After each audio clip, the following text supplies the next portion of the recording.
सार्वजनिक जीवन में ये चिंता का विषय। 92-93 में यहाँ हिंदुत्व का प्रयोग हुआ और हिंदू मुसलमानों को बांटने की एक बहुत सफल मुहिम यहाँ चलाई। पिछले 10 साल में बंबई की जो दो शक्ति है, मराठी लोग और गुजराती लोग, उनमें दरार डालने की कोशिशें की गई। वातावरण ऐसा कर दिया गया है कि ऐसे लगने लगा है कि गुजराती बंबई के ऊपर बोझ बन के बैठे। ये जो सारी रणनीतियां हैं उनकी विभाजन की, वो इसलिए है कि वो भारत के इतने छोटे छोटे टुकड़े कर देना चाहते हैं कि किसी को पता न चले कि उसकी एक आकृति कितनी भव्य है। कितने, जब हमें स्वतंत्रता मिली थी तब विंस्टन चर्चिल ने कहा था कि 6 महीने के अंदर ये देश टुकड़ों टुकड़ों में बढ़ जाए।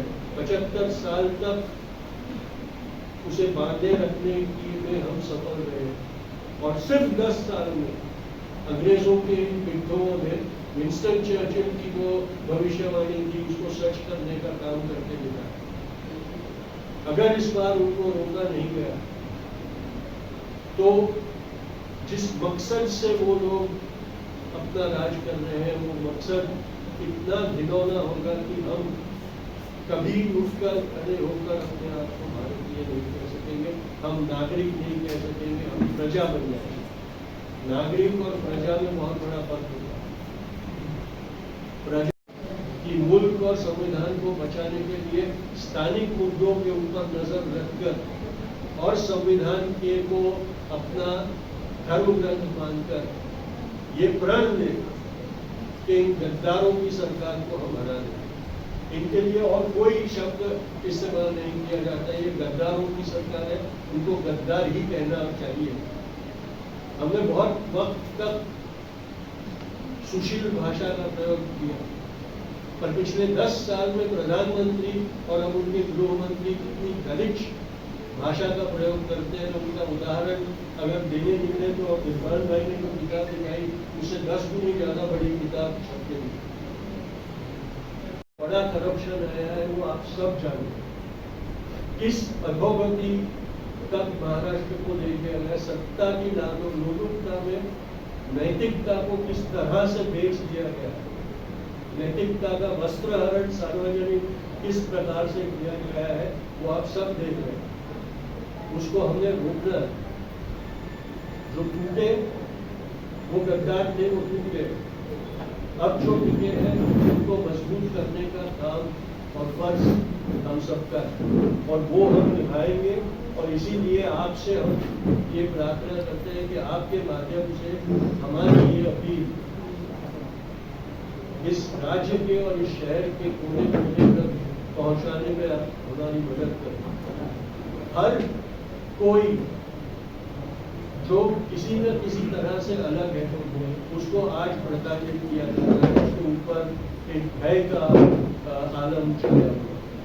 ऐसा कभी नहीं था भारत में। ऐसा नहीं है कि 75 साल में दंगे नहीं, पर इस प्रकार से वैमनस्य कभी नहीं हुआ। दंगे हुए, लोग झगड़े, लोगों ने मारा, लेकिन उसके बाद गले से भी लगा। आज वो नहीं होगा। दुश्मन के साथ जन्म जन्म की दुश्मनी इस तरीके से नीति इस सरकार ने हमारे ऊपर डाली, आदत हमको लगवा। ये सारी चीजों को का खतरा हिंदुस्तान में। आर्थिक करप्शन के खिलाफ हम लड़ते हैं और लड़ते आए हैं और आर्थिक करप्शन को हमने रोका है, पर जो नैतिक करप्शन है वो एक ऐसा कैंसर है जिसका कोई इलाज नहीं है। अगर हम उसको मेडिकल सर्जरी करके निकाल नहीं देंगे हमारे शरीर में से तो वो हमारी जान लेगी।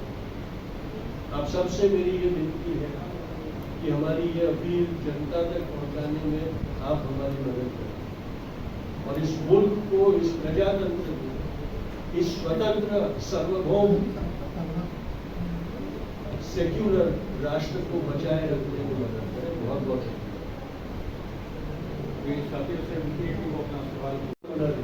इस प्रजातंत्र में सरकार मालिक के गुलाम है ऐसी समझ उनको ना दी। वो ये भूल गए हैं कि वो हमारे संविधान को के रक्षक हैं। उन सब ने ये अपने आप को बना लिया है कि भाई हम सरकार मालिक के गुलाम है और सरकार मालिक के हुक्म के मुताबिक करेंगे। ये बहुत गलत एक आचरण की नीति इस सरकार ने हमारे लोगों को आदत डाली। कि मंच पर से भी जाना पड़े तो हम वहाँ भी जीतेंगे। इसलिए इस बार हमने कहा, मैंने को कहा कि हमारी जो तटस्थता को हमने धर्म मान लिया था, वो तटस्थता नहीं रखने वाले। हम एनडीए के साथ चलेंगे। अगर जरूरत हुई उन्होंने बुलाया तो हम उनके मंच पर से भी प्रचार करने में जुटे हुए। आपको नहीं लगता कि एक कॉन्फ्रेंस उनके लिए भी लिया जाए? ग्रुप से, ऑर्गेनाइजेशन से वो काम कर रहे हैं। हमें लगता नहीं है कि कोई कमजोर है और कोई इलेक्शन में हारने के लिए नहीं खड़ा है। अगर इलेक्शन में खड़े रहते हैं तो वो जीतते हैं। कोई क्षेत्र में नहीं पहुंचे मगर कमजोर है, ऐसा नहीं कह सकते। और हमने भी हमारा फर्ज निभाने का टैक्स लगाया और उनके जो हम सिर्फ एक फोर्स मल्टीप्लायर की तरह काम, हम वैसाखियों की तरह काम नहीं करते। और जो बयानबाजी कर रहे हैं अभी फिलहाल, रिसेंटली कांग्रेस के नेता ने 26/11 को लेके बड़ा सा स्टेटमेंट दिया था। Don't you think this is a wrong timing to give such? हम यहाँ पार्टी के किस नेता ने क्या कहा उसके बारे में हम नहीं आए। हम यहाँ हमारी सिविल सोसाइटी के आप मुद्दा लेकर खड़े हैं, संवैधानिक मामलों पर बोल रहे हैं, इसलिए पॉलिटिकल स्टेटमेंट्स में अगर आप नरेंद्र मोदी के भाषण गिना दे तो आपको अच्छे लगे उलट करके नहीं, पर मैं जो नहीं मैं बात करने यहाँ बैठी नहीं। मैं बात बता रही हूँ। देखो हर एनडीए में हर एक तबका एक ही ऐसा नहीं है। हम लोग वसूलन ऐसी ताकत के साथ खड़े हैं जिससे हम मानते हैं कि जमहूरियत और लोकशाही बची रहे। और हमारा सिर्फ उतना ही सपोर्ट है कि कॉन्स्टिट्यूशन को स्ट्रेंथन करें। मोदी जी ने कहा है कि संविधान बदलेगा नहीं, उन्होंने खुद अपने भाषण में कहा है। मोदी जी जो कहते हैं वो करते नहीं और जो नहीं कहते वही करते हैं, वही डर है।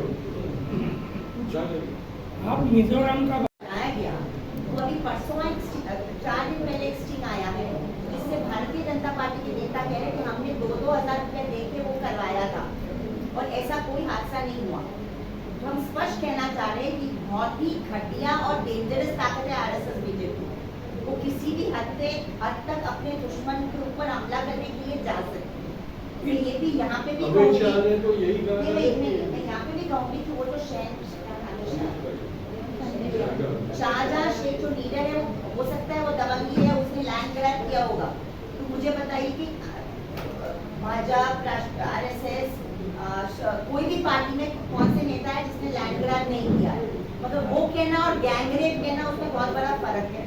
और उसको लेकर मैं एक ही सवाल कहूँगी, अच्छा वो आपने मुझे मौका दिया कि वो मेरी बात छूट गई थी कि जो हिंसा महिला पे प्रज्वल रवन्ना जैसे लोगों ने की और जिसके प्रचार में प्रधानमंत्री गए और जो मतलब नॉन सोशल जो ब्रिजभूषण ने कहा किया अपने रेसलर्स पे और उनके बेटे को टिकट दी गई, या हाथरस का कांड देखिए, उन्नाव का कांड देखिए, आप कठुआ का कांड देखिए।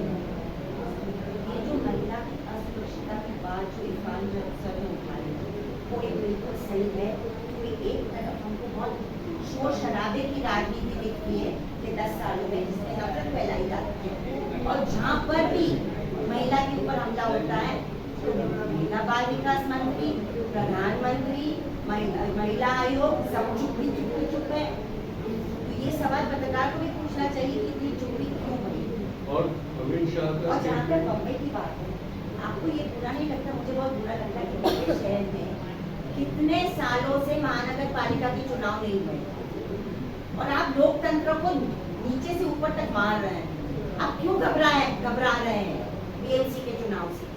आपको नतीजे नहीं देख रहे इसलिए चुनाव नहीं बुला रहे हैं। जो वहाँ की औरतें ने खुद आके कंप्लेंट दे दी है, कौन औरत अपना खुद का नाम बदनाम करेगी? आप तो वहाँ से उनको बोला झूठ। देखिए, अमित शाह ने बहुत हमने ही जवाब दे दिया। छाती ठोक के ये कहा है कि हमारे पास सोशल मीडिया इतना पावरफुल है कि हम किसी भी झूठ को सच साबित करवा और सकते संदेश खाली हैं। भी इसलिए झूठ को सच साबित। जब तक प्रमाणित रिपोर्ट वहाँ से नहीं निकलती तब तक एलिगेशन करना सही नहीं है। इसलिए हमारी हर पीड़ित महिला के साथ हमारी साथी हुई है और हम उनके साथ खड़े रहते हैं। हम सिलेक्टिव नहीं है, हम सिलेक्टिव नहीं है कि हम पश्चिम बंगाल के में ना देखें और हाथरस में ये देखें, कांग्रेस ऐसा आने नहीं के है। बाद हाँ। भारतीय जनता पार्टी की लीडरशिप चुप क्यों है भाई? बिल्कुल। उनको बोलना चाहिए कि ये गलत स्कीम है, तो हम मान रहे हो उनकी बात। तो कांग्रेस में भी कांग्रेस के नहीं, अभी प्रवक्ता हम संदेश घेरा खाली की बात करें। उसके संदेश साथ खाली ये भी की बात हुआ है। अभी आगे चलते हम हैं। संदेश भाई खाली हमने हमारी बात पिछले 10 साल में देख रहे हैं। श्याम गायकवाड़। अब 10 जून